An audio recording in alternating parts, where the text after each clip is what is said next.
এটা superposition of wave এর একটি প্রবলেম নাম্বার 5, কোনো একটা বইতে 5 নাম্বার ছিল। তো অঙ্কটা আমি বুঝাচ্ছি। কোনো টান তারের দৈর্ঘ্য ঠিক রেখে টান কত শতাংশ বৃদ্ধি বা হ্রাস করলে কম্পাঙ্ক 10% বৃদ্ধি পাবে। তাহলে এখানে কম্পাঙ্ক 10% বৃদ্ধি পাবে বলা আছে। তো আমি যেগুলো প্রয়োজন সেগুলো ধরে নিচ্ছি। ধরি তারের দৈর্ঘ্য এল এবং রৈখিক ঘনত্ব এম ধরেছি, এবং তারের টান যদি টি হয় তাহলে তারটির মূল সুরের কম্পাঙ্ক হবে n = 1/2L√T/m। এটা ফর্মুলা, এটা আমাদের জানা জিনিস।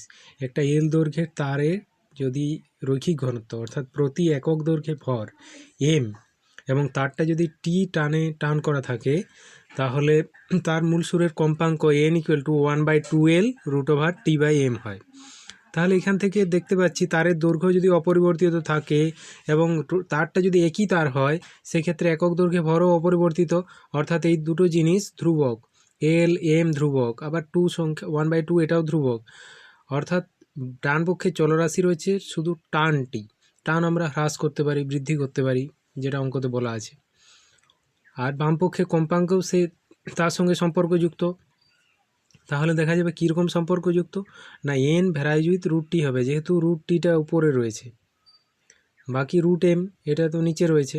আর 1/2L × 1/√m এটা ধ্রুবক হলে ধ্রুবকটা বাদ দিয়ে দিলে আমরা পাবো n ভ্যারাইজ উইথ √t।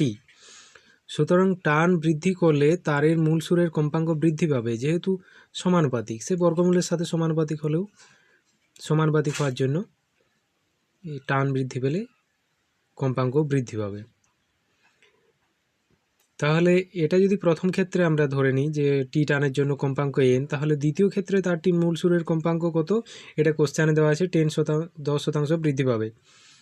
তো দ্বিতীয়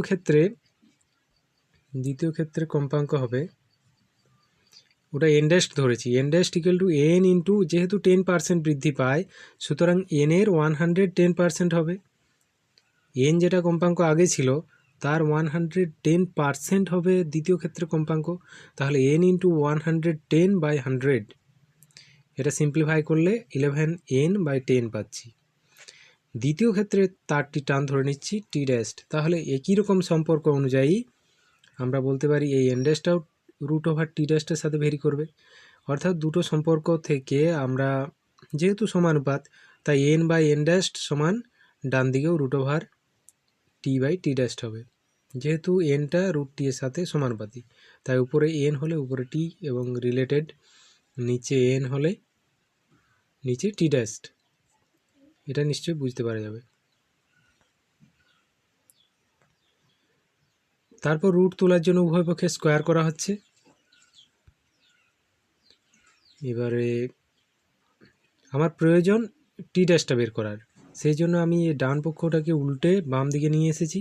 তাহলে বাম পক্ষটা উল্টে ডান দিকে চলে যাবে, তাই n'/n এর স্কোয়ার। এবার n'-এর মান 11n/10, যেটা এখানে পেয়েছি n'-এর মান 11n/10। তো 11n/10 আবার তলায় n ছিল সেটা বসিয়েছি, তার স্কোয়ার। এবার n ক্যান্সেল হয়ে গেলে 121/100 হয়ে যাচ্ছে। এবার বাম পক্ষটাকে আমি একটু মডিফাই করছি। বাম পক্ষটা যেভাবে মডিফাই করব ডান পক্ষটাও সেইভাবে মডিফাই হবে।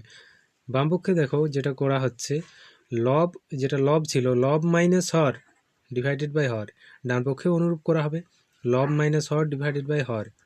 এটা করে পাচ্ছি 21/100। এটা করার উদ্দেশ্য t' - t হলো ওই টানের বৃদ্ধি বোঝায়, আর টিটা প্রাথমিক টান, তাহলে প্রাথমিক টানের সাপেক্ষে কত অংশ বৃদ্ধি পাচ্ছে এই ভগ্নাংশটার দ্বারা এটাই বোঝায়। তাহলে 21/100 এত অংশ টান বৃদ্ধি হচ্ছে। এবার টানের বৃদ্ধিটা পার্সেন্টেজ করতে গেলে 100 দিয়ে গুণ করতে হবে, অংশটাকে 100 দিয়ে গুণ করলে পার্সেন্টেজ হবে। তাই 100 দিয়ে গুণ করে পার্সেন্ট চিহ্ন দিয়েছি, এবং ডান পক্ষে 21/100 এটা 100 দিয়ে গুণ করে পার্সেন্টেজ পাচ্ছি 21%, অর্থাৎ তারের টান বৃদ্ধি 21%।